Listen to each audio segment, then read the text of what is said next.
Good evening. I'd like to welcome you to this general government meeting of May 5th, 2021. Cindy, could we have the roll call, please? Councilmember Dennehy? Here. Councilmember Gonzalez? Absent. Councilmember Jaquez? Here. Councilmember Reed? Here. Councilmember B. Smith? Absent. Mayor Pro Tem Hamrick? Here. Mayor Smith? Absent.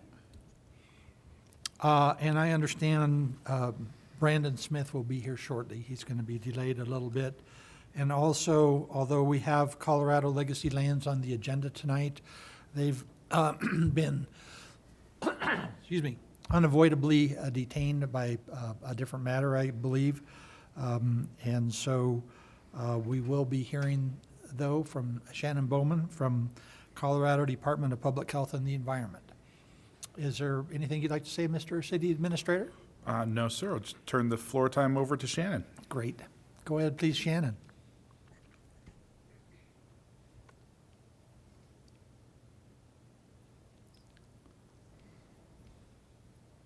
Yes, hello. Hello. Sorry, getting some of my technical issues figured out here. My name's Shannon Bauman. I work for the Colorado Department of Public Health and Environment, and I'm going to be speaking with you guys today, just to give you an update on the Lincoln Park Superfund site. And I will share my screen here so that you can see the presentation.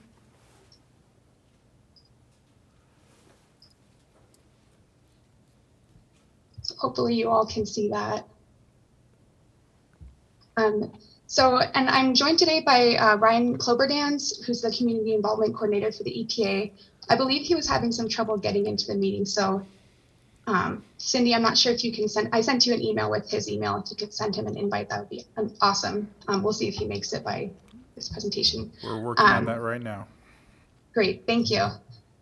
So yeah, we really appreciate the chance to speak with you all and touch base. So I'll go into the topics here.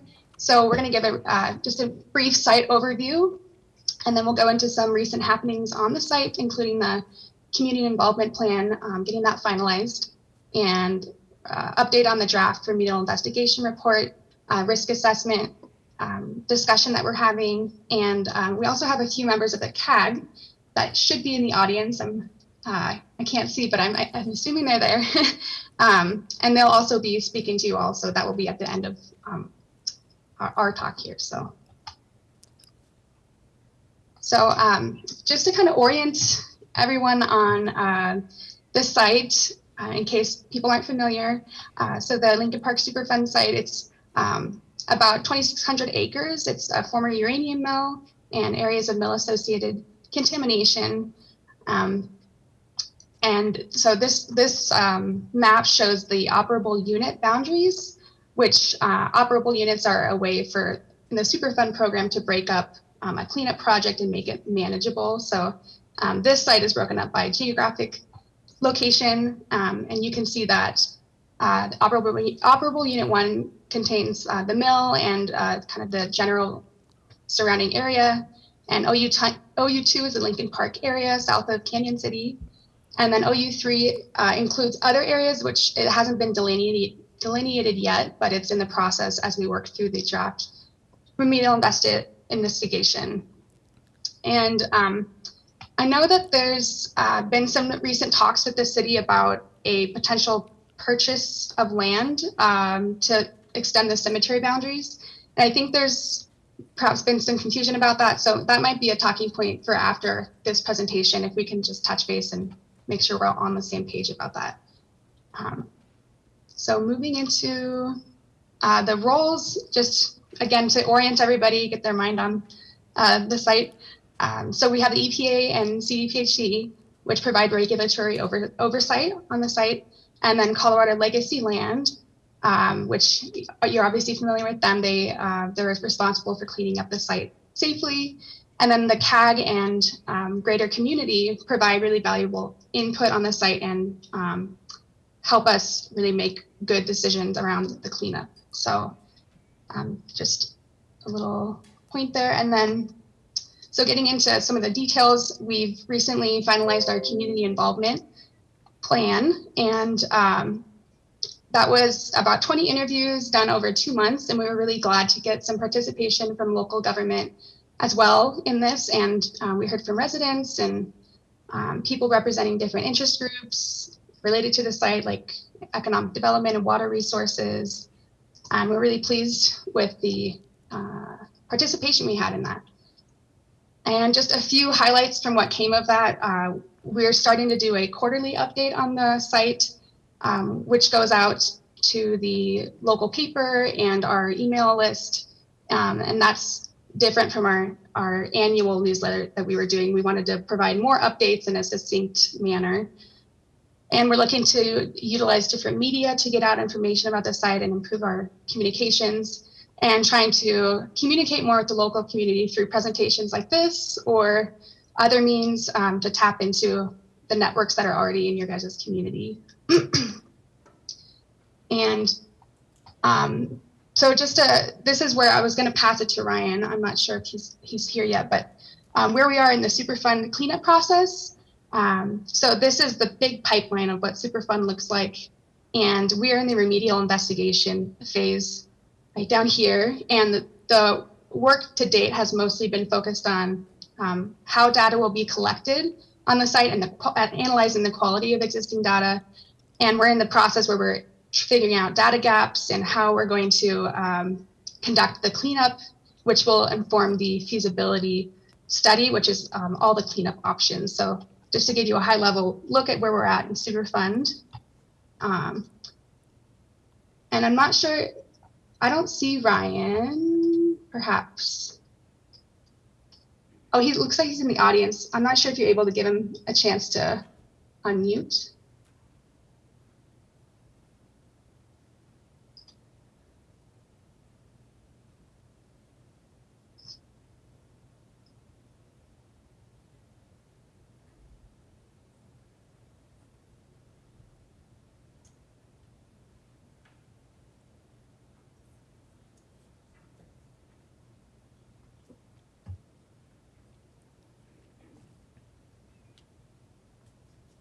Ryan, are you there? Can you hear me? We can. Oh, perfect. Thank you. I'm sorry. I was having some trouble connecting, and I apologize for that. So we are right at your slide. I don't know if you're ready to jump right in. I'm not sure you joined. Sure. That's great. Thank you. So hi, everyone. I'm Ryan Cloverdance with the Environmental Protection Agency. I am a community involvement coordinator, and I was assigned to the site about March of last year. And so pre-pandemic, which means I got to make it down to Canyon City at least once or twice, which was cool, to have a chat with, meet some members of the community and see a little bit of the site. And then of course, once the pandemic hit, I was not able to be down there, but I've definitely been enjoying working on the site since we got started. And so,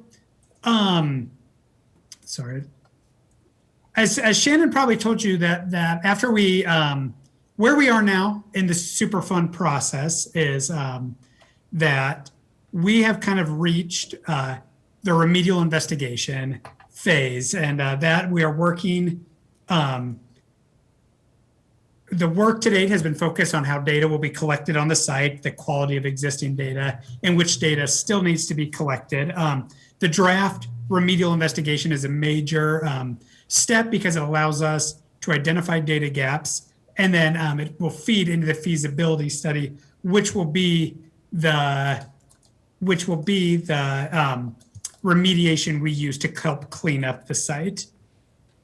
So it was released and you can see here from, sorry, Shannon, I can't get to the slides, but you can see that it was released September 2020, that the agencies released our comments in March 21.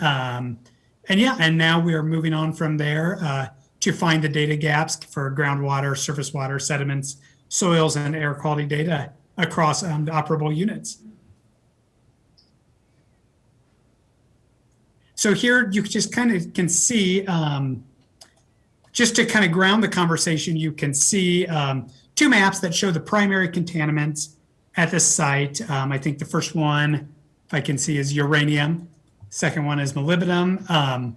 And I know Sharon's going to speak to those, but those are what we're using. These are from 2019, I believe, to ground our work as we look for the contaminants and working to find the best remediation possible for them. The next slide you can kind of see is just where we are. And I think why we want to put this in here is that you can kind of see we're at the draft RI, which is being worked on with CLL, the agencies, the CAG. We're working towards getting a work plan for the remedial investigation and feasibility study, which will go to the final RI, which is what we call the remedial investigation. And, at some point, we're going to start to see more work on this site. And I just think that it's important to really be working with our local government leaders, because once you start to see more work happening on the site, more testing, more agency folks there, it just happens that there's more questions that come up. So, we want to make sure you're grounded, everyone is grounded in kind of where we are and what we're working to at the site. Let's see.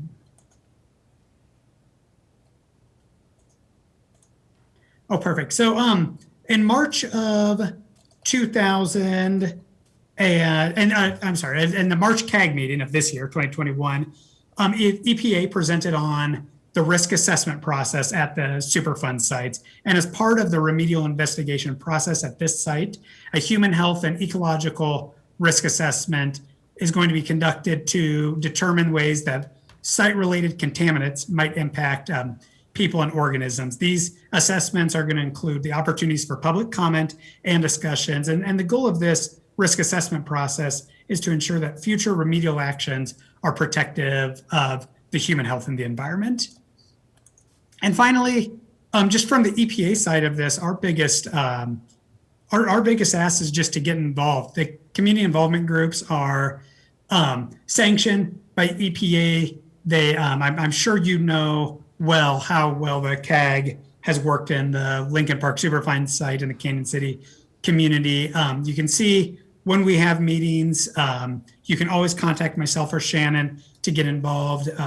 You can see the website, and then we're really proud of the CAG we have on this site, and just the expertise and the history that they bring to the site. And certainly as someone who's newer to the site with Shannon, I've learned a ton from them. And we want to make sure that, the community knows they are the best and primary source to kind of start to get involved with this site, because they've been a great asset so far. And I know as work continues, they're going to continue to be one of the community's most important aspects in this cleanup.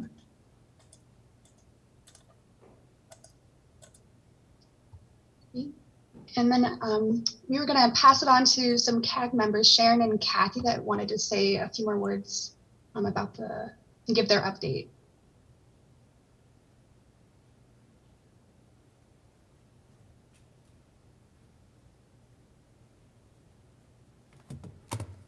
Take off the mask. Okay. Well, thank you all for letting us speak. My name is Sharon Cunningham. I've been a member of the Community Advisory Group since 2005. I live in Lincoln Park in the Superfund site. We have 2 wells that are contaminated. One of the issues that the CAG members have been concerned about is that the uranium mill, the former mill Superfund site, is kind of out of sight, and because of that, it's kind of out of mind in the community. It's surrounded by a ridge, so you can drive all around it and never see really onto the property. And all of the buildings on the property have been demolished and put into the impoundment pond. And even the sign at the old entrance right now doesn't tell you very much about what it is. But as Shannon said, it's a 2,600-acre site.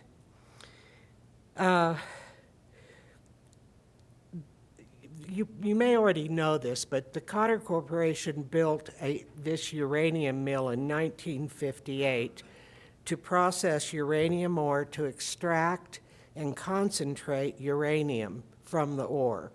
And they produced yellowcake, which is the first step in making fuel for nuclear reactors. By 1984, it was declared a Superfund site because the groundwater and soils had been contaminated from the processing of the ore. And Superfund sites are really the most polluted sites in our country. So it's a very serious issue here. I got involved when in 2002, the Cotter Corporation put in an application to bring 500,000 tons of waste from the Maywood, New Jersey site here to put into the impoundment ponds.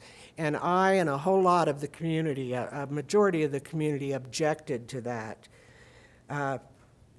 It kind of woke the community up because at that time people were under the impression that the mill was closed and just being cleaned up. And then by 2006, the health department denied that application to bring that waste in.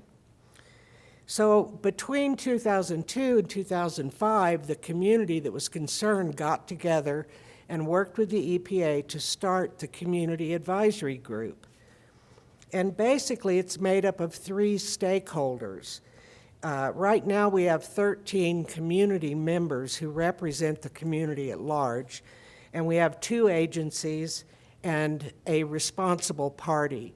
At one time, the responsible party was Cotter. Now, Colorado Legacy Land has been added to that list of responsible parties, and they are going to handle the cleanup. And the work that the CAG has done is to fight for participation in the decision-making process, and we've done it through supporting legislation, like over a 10-year period, 4 different laws were passed, thanks to our community supporting it so that we would have more of a chance to help with the decisions about how to clean this place up. We write comments like Ryan just showed the draft RI report. We spent days, hours, weeks working on writing a comment to respond to what we thought about that draft RI document. We attend monthly meetings and we give our opinion and we ask questions. So basically the problem now is, well, what's out there and why should we care? And that's when we feel like people maybe aren't aware of what's out there. And like Shannon said, it's a 2,600-acre site. It's uphill from Highway 50 and the Arkansas River. It rises about 400 feet above the city. It's about 2 miles, 2.5 miles from where we're sitting right here. And keep in mind, groundwater runs downhill from the mountains. Shannon, you put the slide up. This is the slide again that the city got this letter, and I just used this slide, but I drew a red line around the impoundment ponds so that you could identify it there. That is, they make up approximately 157 acres, and it's a kidney-shaped pond that's divided into 2 sections. And as of 2011, it had about 5.3 million tons of waste in it from the processing and from cleanup and so on. Also, I think, I looked at the construction report. It looks to me, John, you would know, that at its deepest part, it's maybe 100 feet deep. But anyway, here's what's in there, in that 5.3 million tons. Contaminated groundwater to this day is being captured at the SCS dam and pumped back to that impoundment so that it doesn't go down into Lincoln Park. It has over 10 buildings that were torn down on the Cotter property, ore piles, crushers, all types of equipment, asbestos. semi-truck tankers, all kinds of equipment, and all of the waste from all of the ore that was ever processed at Cotter. And keep in mind, when they process ore, 98% of that approximately goes into the impoundment pond as waste. And that 98% is full of radioactive materials like radium-226, thorium, polonium, and it's full of chemicals and heavy metals like lead and mercury and acids that were used in the processing. It also has all of the on-site soil cleanup that was done on the mill, on that 2,600 acres, but there's still a lot more to be done, and the soil cleanup at the Santa Fe Depot and other sites leading up to the mill. It also has processing waste from what Cotter referred to as custom ores, and those would include Manhattan Project waste that was brought to Cotter and processed in the early 1970s. That was from the production of the first atomic bomb. There's waste was brought in from Brazil that was high in thorium, and waste was brought in from England and from Metropolis, Illinois, and Sequoia, Oklahoma, which were conversion facilities. And that's the second stage of making nuclear fuel, the conversion facility. So that material contained elements that you normally wouldn't find at a uranium mill. Go to the air station map, Shannon. I put this up, I think Shannon also put one up, just to show you the exact outline of the former Cotter property, the now CLL property. So the question now is, well, what needs to be cleaned up now? And basically, when it comes to soil, Cotter has estimated in different papers different amounts, but I think up to about 400,000 tons of soil needs to be cleaned up and put in a safe place. The health department, at their highest estimate, they thought it was 1.5 million tons, and the groundwater on site on the 2,600 acres and in Lincoln Park, Cotter in 2009 estimated that over 1.5 billion gallons of water needed to be cleaned up, and that would go into the primary impoundment. So the CAG's estimate of what you're going to end up with at the end of cleanup is about maybe 7 to 8 million tons of waste. But oddly enough, in 2012, Cotter submitted a paper where they estimated at the end of cleanup that there would be about 16 million tons in the impoundment pond. But the point is, that's what the remedial investigation is for. They're going to decide and figure out how much needs to be cleaned up.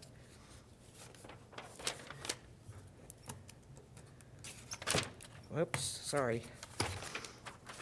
So the next slide on the gamma survey.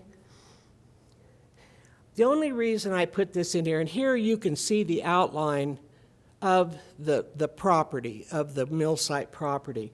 But this was a scan over the land that detects radiation emissions to estimate how much surface and subsurface soil needs to be removed.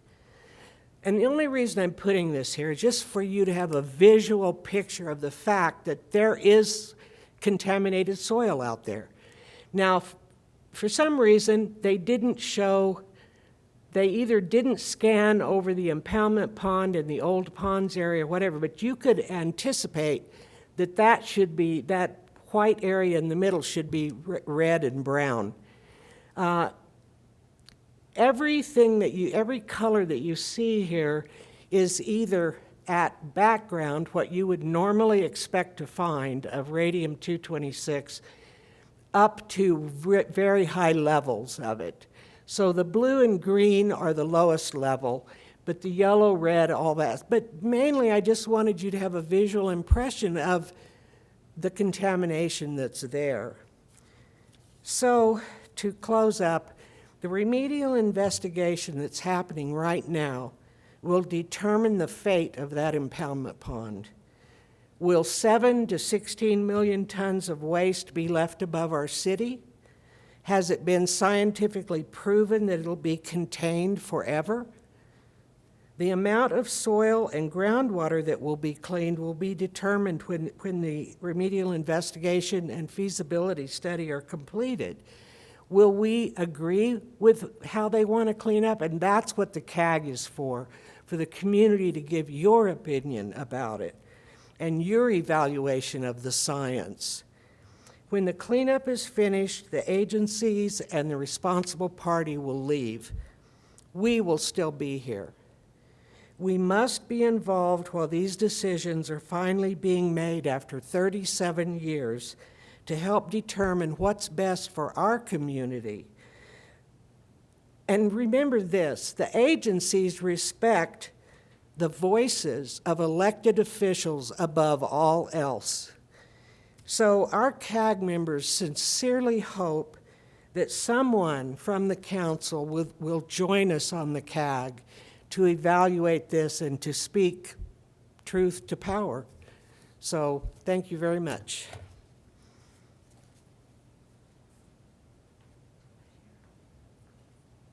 Hi, I'm Kathy Myrick, a CAG member, and I guess my job is just to tell you about the CAG itself and what we hope.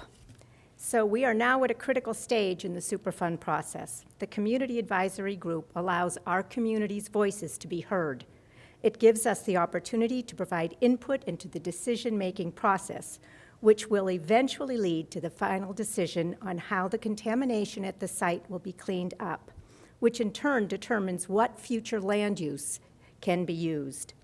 We understand that during the Community Involvement Plan outreach done by Shannon and Ryan, City Council members expressed a desire for periodic updates on what is happening at the site. We encourage you to send a City Council representative to our CAG meetings with the agencies, which are presently held by Zoom on the third Tuesday of the month at 6 p.m. We're also now, thanks to Shannon and Ryan, on Facebook Live, so you can follow us there. Our local CAG members only meet again on the fourth Wednesday of the month at 12:30 p.m. Here we discuss issues that arose at the previous CAG meeting, formulate comments on documents that CDPHE, EPA, and CLL have put out for comment, and decide what topics we want added to the next CAG agenda. The CAG recently learned of the city's intention to buy property in order to expand Lakeside Cemetery. A good use for that parcel of land. However, we believed that the property was in the boundaries of the Superfund site and asked for clarification from the agencies. CDPHE responded to our question saying, and I quote, "The area in question is located within OU1. The nature and extent of contamination on this property has not yet been determined by the CERCLA process. If the city moves forward with this purchase, they may take on potential liability associated with land within a Superfund site. We encourage further communication with the agencies. By sending a representative to our CAG meetings, you would gain valuable information to aid you in your decision-making process. You would be able to ask questions you may have and get the answers to those questions. The city's input on issues related to the cleanup would benefit the agencies, the CAG, the property owners, and our entire community. With that in mind, we hope to see a City Council representative at our next Community Advisory Group meeting on May 18th. Thanks.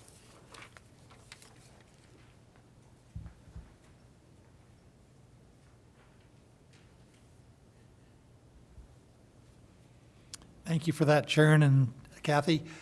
Shannon, did you or Ryan have any further comments?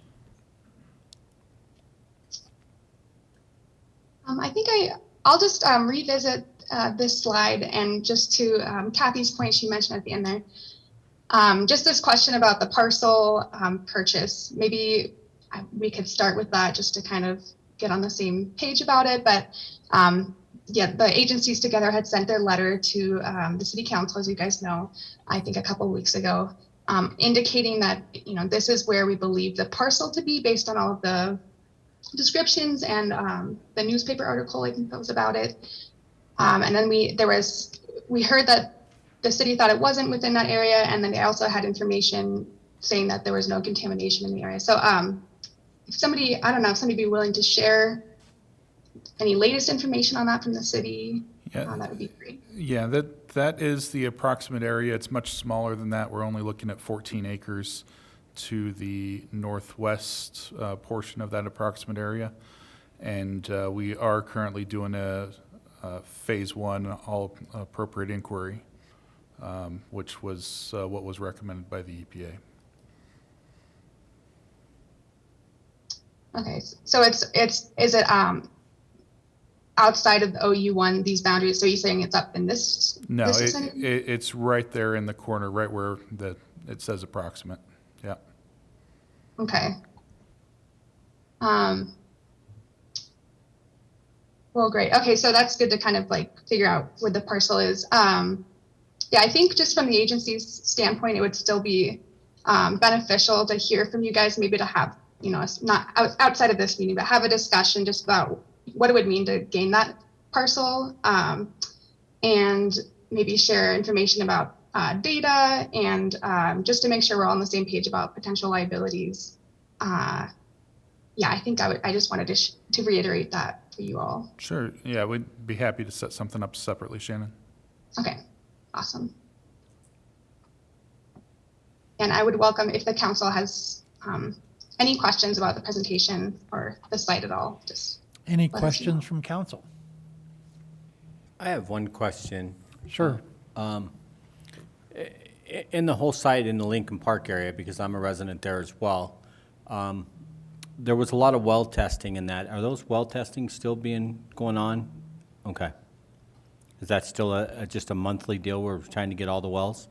There's a well monitoring program that the company comes out quarterly and samples a certain number of wells, and that's been going on for years. Yeah. I just was curious if it was still going. It's in that area of OU2. Oh, you too? Okay. If you live outside of that and have a well, you would have to ask the health department to test it. Okay. Well, I know where a lot of those wells were because I knew the tester previously, but, okay. Thank you. I apologize for being late. Can you catch me up in like 20 seconds?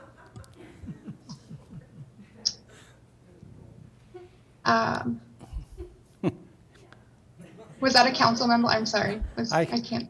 I can give you a shot at that. There's a Superfund site. It's contaminated. There's a process. We're in the middle of the process. There are definite steps that are followed in that process, and there's opportunity for comment all along the way.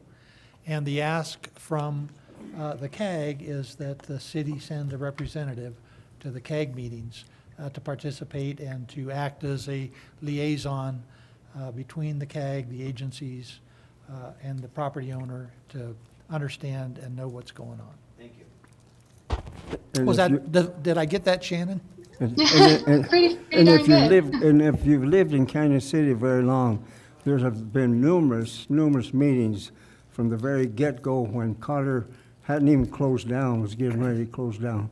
And then this group took on their responsibility of getting more in-depth information and concern with regards to what is happening out there and what can happen. And they're kind of like the safeguard for the community and letting the community know that even though it's being taken care of, in a sense, there are still a lot of things that need to be looked at and make sure that all the dots are dotted and all the T's are crossed and everything else. And they've devoted a lot of their time. I know that for a fact. Some of these people, when you read the newspaper articles, anything to do with Carter, and the group stands up for. So it's something that's going to be here with us for a long time. You know, I can go back and remember a long time ago when I first came here, and they was looking at bringing yellow cake material in from out there by Hartsel and everything else, and there's well, luckily, the price on the yellow cake dropped, and that killed that idea, or else we'd probably have a lot more problems with the Cotter site than there is right now. But I commend the ladies and your group that, you know, are working to kind of keep an eye out for each and every one of the residents, not only in Canyon City, but Fremont County and everywhere else. Thank you. Sure, Mandy. I just wanted to thank all of you for the effort. I was extremely blown away by the fact that you have been part of it since 2005. That's a really long time to be a volunteer for something. So thank you so much for all of you for your diligence. I know that doing monthly meetings and things like that can just be very exhausting. And so thank you for taking the time to educate all of us. I'm from Canyon City, but even at that, you know, you only know what you hear. And so I just really appreciate the fact that you guys are looking out for the best interest of all of us. And we will definitely do everything that we can to continue to help carry the burden with you. So thank you so much for your dedication. Any other comments or questions? Since we don't have a presentation from Legacy Lands, unless someone has something else to say on this subject, I think we're adjourned.